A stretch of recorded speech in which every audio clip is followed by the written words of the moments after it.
Hi, I'm ChristineCushing and welcome to another helping of my favorite foods. Today I want to have a little fun with a no recipe. It is going to feature a whitefish and I want to show you how to get it juicy, tender, amazingly flavorful every single time. It's super easy if you follow these simple instructions. Let's go. I'm not going to lie, I get a little bent out of shape when people tell me, I hate fish. And I think, how can you hate fish? But probably you've had bad fish, smelly fish, fish that's overcooked. So then I'll let you off the hook, so to speak. It was completely unintentional. Unintentional puns are my favorite.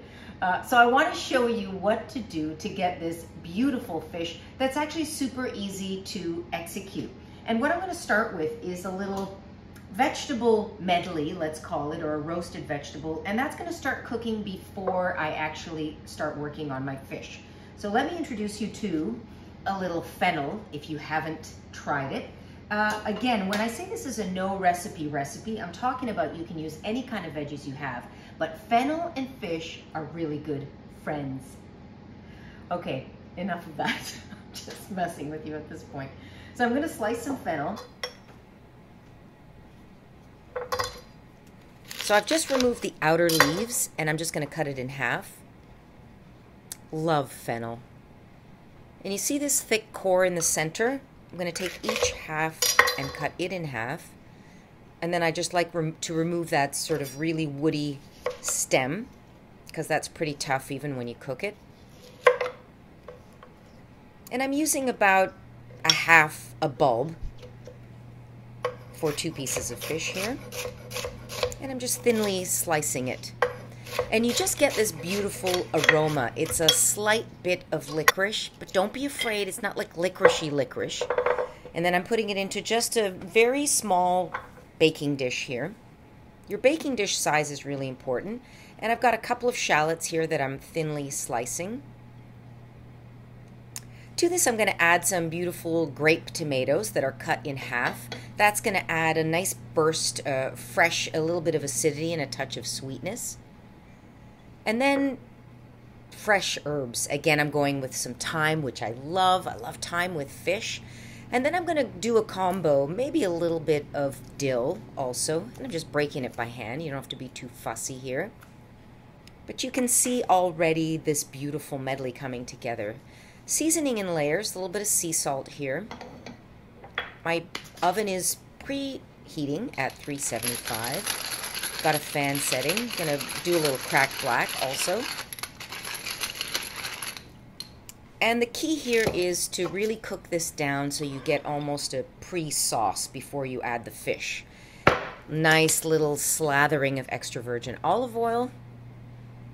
And guess what I have for you? Something new. Yes, it is a lemon, but it's a totally different lemon. So this is a Meyer lemon, which is a cross between a mandarin and a lemon. I mean, incredible, genius. So I'm zesting it.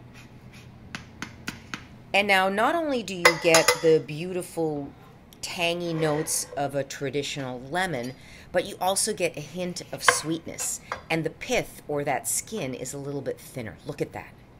Oh, if you could just smell it, you would lose your mind like I'm doing right now. So I'm juicing half or a whole Meyer lemon. Making sure not to get any pits in there. But of course, don't worry, you could just use a regular lemon if you want. And I know you want to use any kind of lemon, some kind of lemon. Tossing just to make sure everything's blended. And popping it into the oven on a convection setting.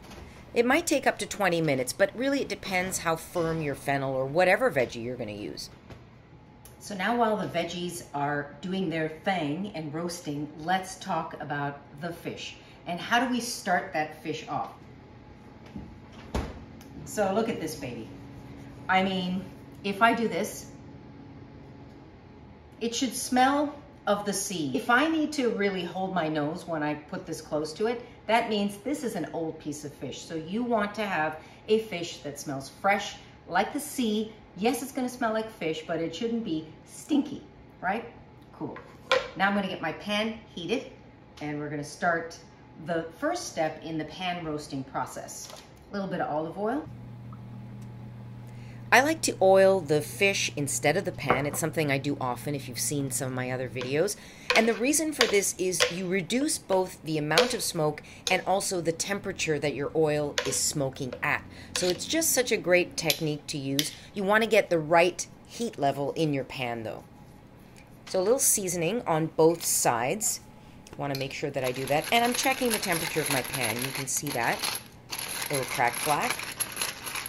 Ultimately here, I want my heat to be on a medium setting, not too high. So this is about 2 minutes. I think it's just right now. I can feel the heat radiating. I want to hear that sizzle. That's the key.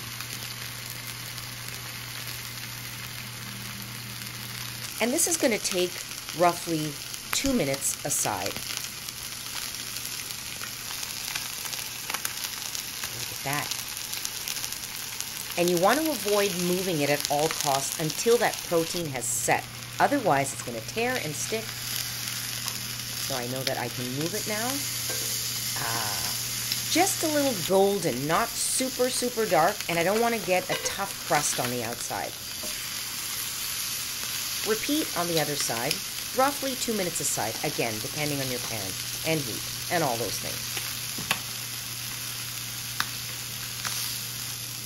So don't worry if it tears a bit, that can happen. It really depends on how the fish was filleted, many, many factors.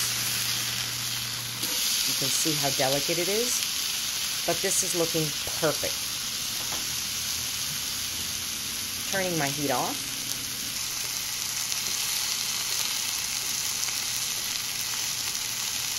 And now just setting these aside to get them ready for the next phase.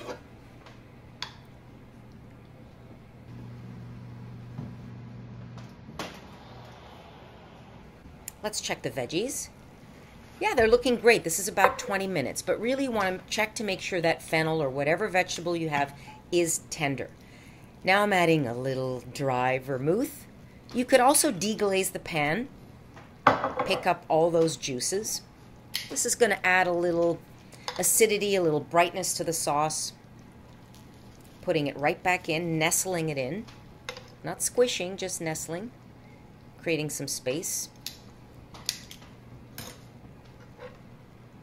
And I like to make sure I reserve any drippings, anything that's on the plate,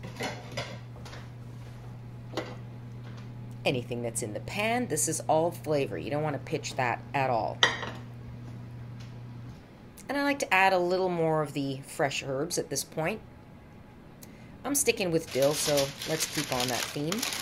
And now I'm just going to cover with a little parchment paper. Really, this is makeshift. It's hot. Be careful. You want to be careful here. So the baking dish is hot, and I'm just making shift a little lid.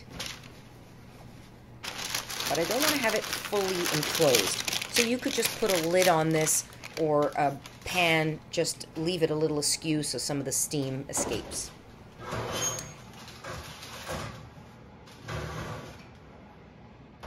The magic really of nailing this technique is in that wrapping in parchment. So you notice how I left the two sides a bit open, so that steam is going to escape, but nonetheless there is going to be a little bit of moisture in there, and that's going to keep the fish really juicy in the center. That's the key. Let's check it.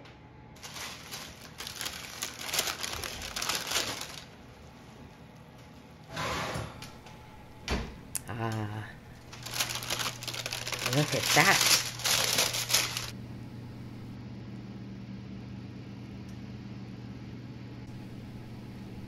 And the fish is looking right on the money. If you just give it a little squeeze, it should give a bit. You can see how it's just starting to flake, but it's still very tender in the middle. That's the ultimate goal. Otherwise, you can also insert a little knife for about 7 to 8 seconds and then touch it with your hand. If that feels hot, just hot, fish is perfect. So I'm just going to plate a bit here with the fennel and tomato and shallot mixture. So here you get really the fish and the sauce cooked all together. That is the magic of this dish. Got to brighten it up with a little parsley. for presentation.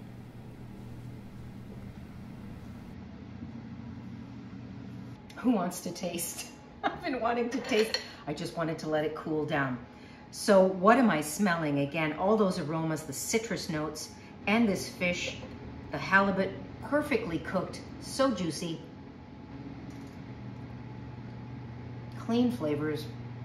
And with that fennel and tomato together, it's really, really a beautiful marriage.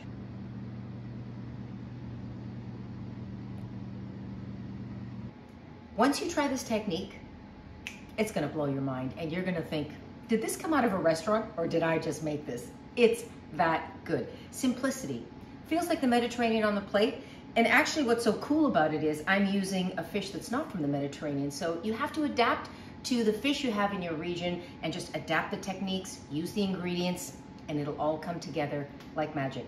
Thank you so much for joining me on another helping of My Favorite Foods to really show you and drill down on technique today with the no recipe. Please let me know what's happening in your kitchen. Like, subscribe, share. See you next time.